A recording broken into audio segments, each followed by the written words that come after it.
So what the individual has done has been sold the dream that we can get you a better return and you can have a property, but in one strike of the pen, they're less diversified, higher risk, more complexity, and what could go wrong? What could possibly go wrong? So for me, if there's a push for a self-managed super fund, that's a bit of a red flag. That is the biggest red flag on the planet, unless there are some very complex estate planning issues. There could be significant balances.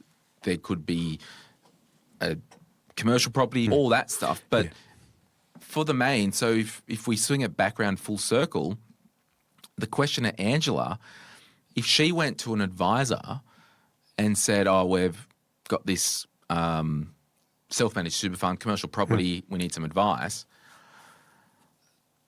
there would want to be a reason that would literally explode my mind as to why the self-managed super fund should be kept open.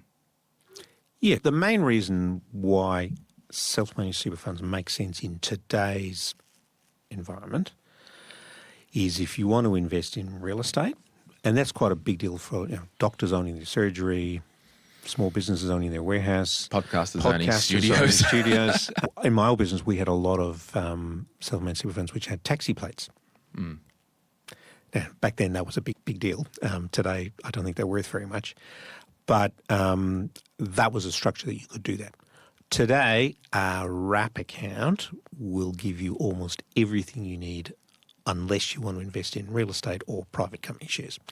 But if you've just sold a commercial property that went okay, you probably now net tax, you'll have consumed any losses you might have had. Yeah. So there are conceivable reasons why you should, but as a general rule, and of course most people have a commercial property and now getting to sell it. It's probably because they've sold the underlying business, or they want to retire and they don't need the property anymore. Yeah. So that would be a good reason to move. For Angela, potentially in her family situation, if she's got a spousal partner, the end result, once the commercial property is sold and fast forward and we've invested it in a balanced portfolio or whatever that is, it will be more diversified than what it was. Oh, yeah. It will actually be safer than one commercial property. Yep.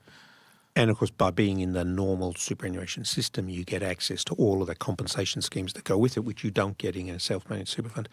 Now, the other red flag for me, which probably we haven't got to yet, but the big one for me is the sophisticated investor pitch. So if the person or advisor who's trying to convince you to sign I'm a sophisticated investor option because you can get access to investments you couldn't otherwise get, that's a red flag, because by signing that document, you may feel good that you're a sophisticated investor, but what you've just done is sign away all your consumer protections.